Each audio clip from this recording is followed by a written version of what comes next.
Welcome back to The Binger. Whether you've seen Avengers Endgame or not, there's no denying the value and importance that Black Widow brings to the team. However, if you haven't seen the movie yet, then we not only suggest that you do so, but highly recommend that you proceed with caution because this video is chock full of spoilers for Endgame. This is a deep, investigative look at one of the most underrated, unsung heroes in the Marvel Cinematic Universe, Black Widow. We'll look at what happened to her in Endgame, what that means for the character moving forward, and dissect the subtle intricacies of the role that often gets overlooked. Sit back and enjoy as we uncover all the things you didn't realize about Natasha Romanoff, otherwise known as the Black Widow. Rest in peace, Natasha Romanoff. By now, you've seen Avengers Endgame, or at least you should have, and you know all about Black Widow's untimely demise. It was one of the more noble and heroic send-offs we've seen, as she chose to sacrifice herself in exchange for the Soul Stone. Viewers of Avengers Infinity War will recall the Soul Stone scene where Thanos is required to sacrifice something he loves. He painfully tosses his daughter Gamora off a cliff and into the abyss. During Endgame, it was Black Widow and Hawkeye who showed up to procure the powerful stone, completely oblivious to its hefty price. After a bit of a squabble, Natasha ultimately gives herself up in order for the Avengers to obtain the Soul Stone and continue their fight to reverse the mighty Thanos' snap. Without her sacrifice, there's no way they could have reversed the snap and saved half of all of life in the universe. Natasha gave her life for the greater good, redeeming any and all past behavior that may have been deemed questionable. She also didn't allow Clint to do the deed, seeing as he has a wife and kids to worry about saving. The backbone of the Avengers. When Endgame starts, the team is in shambles following the events of Infinity War. Now there's a short amount of hope when they think that they may be able to get the Infinity Stones back, but it turns out to be nothing. After 5 long years of grief and torment, we see Natasha is the only member of the group staying strong and staying on course. She's the only one still diligently working to hold everything together. She's even the only person still in contact with the other 5 members who have all run away in some form. It's revealed that Thor has developed a drinking problem and lives a quaint life in a fishing town. Hawkeye has gone totally off the deep end after losing his entire family to the snap and has become a dangerous vigilante. Tony Stark has settled down with Pepper Potts and started a family. Steve Rogers is doing some counseling, which has a lot more to do with his own feelings than helping others. Due to the circumstances, Black Widow finds herself to be the interim leader of the Avengers. There is one moment, however, where she lets her emotions get the better of her. After all, she's only human, right? And what she's gone through would have destroyed just about anyone else. After an especially rough day, when she's finally alone, we see her collapse into tears. This brief break from having to be the dependable one just proves how difficult it is to maintain such strength. She quickly tries to hide her sorrows as soon as Steve Rogers enters and tries to comfort her. As the matriarch of the team, it's a telling moment that shows the amount of hard work that goes into running a family and how thankless of a job it can be. Her role. At the beginning of the movie, Natasha plays a vital role in reassembling the Avengers and making sure everyone on the team has their heads screwed on properly. That's not a Thanos joke, I swear. However, what's truly impressive and what speaks volumes about her character is how she reacts once the whole team is back together. Once Captain America and Iron Man and the rest of the gang are back in the picture, Black Widow is fine going back to her original rank as a vital team member, but not quite the leader. Even once the Avengers are back together and working as a team, it's still evident that Natasha is the responsible one. While the team works through the details of time travel, she dutifully scribbles notes while the boys just talk aimlessly. This just goes to prove she's always organized, always thinking, and always keeping the men on track. While everyone else has big, bulky egos to manage, Black Widow is perhaps the most selfless of the entire group. Her final moments are just further proof of her willingness to sacrifice. It's like playing on a great sports team. She's aware that not everyone can be the star player. However, a good role player who does the dirty work can be equally as valuable to a victorious outcome. Who is Black Widow's father? If you go back and watch all the Avengers movies, there's a number of subtle comments about Black Widow's prior life.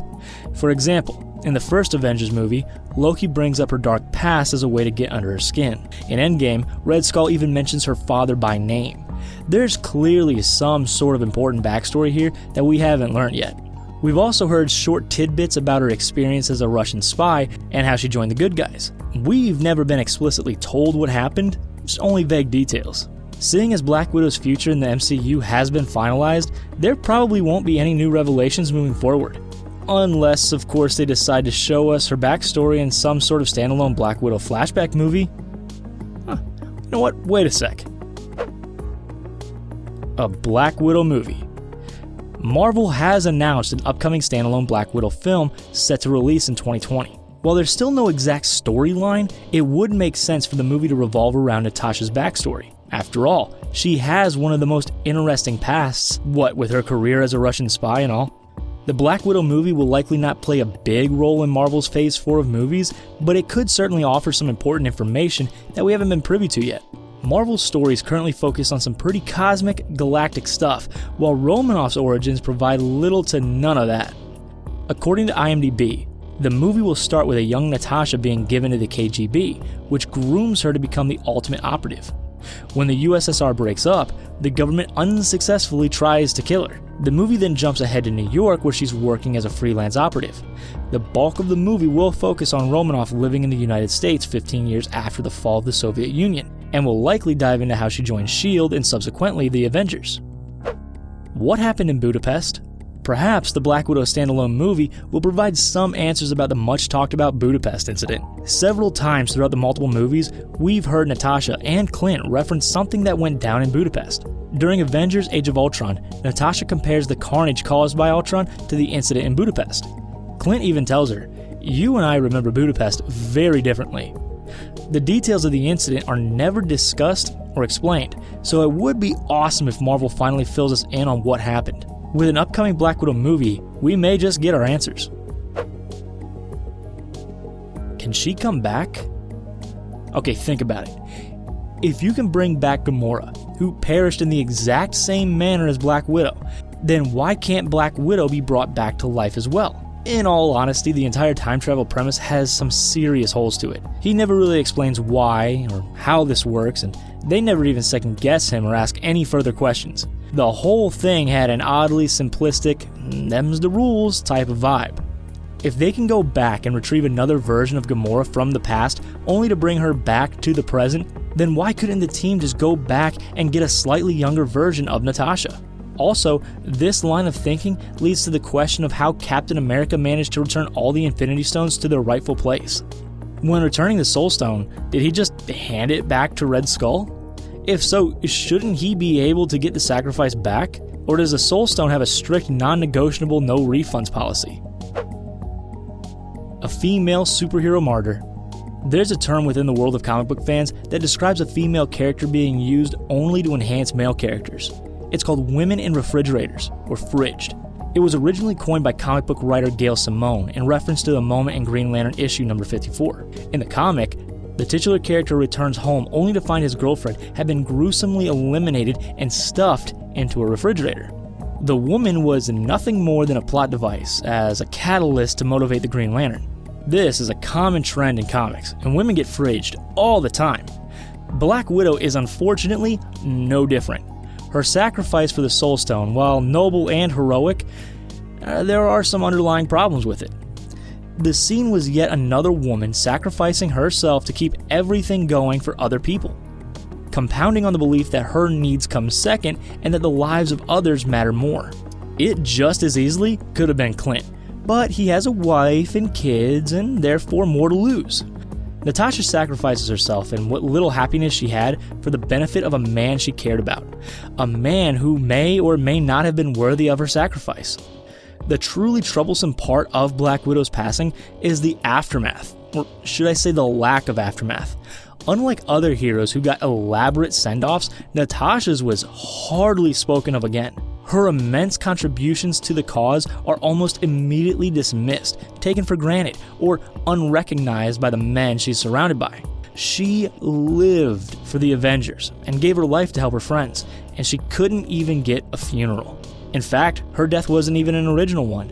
We already saw another female character perish in the exact same manner in the previous Avengers movie. That instance was another example of a female character simply being used as a plot device to tell the story of a male one. During the final battle scene of Endgame, there's an awesome moment where all the female heroes band together to carry the Infinity Gauntlet. Black Widow's absence was heartbreaking. After years of being the only female member of the Avengers and holding her own surrounded by men, Marvel has finally started to be more inclusive. She'll forever be remembered as a catalyst, and we can appreciate her massive involvement in those women achieving that moment. There you have it. Everything you need to know about one of the greatest on-screen comic book characters of all time. How do you feel about Black Widow? Is there anything we forgot to mention that is imperative to Natasha Romanoff? Sound off in the comments section and let us know your thoughts. Before you go, make sure you hit that like button and subscribe to this channel for more releases. Until next time, you've been watching The Binger.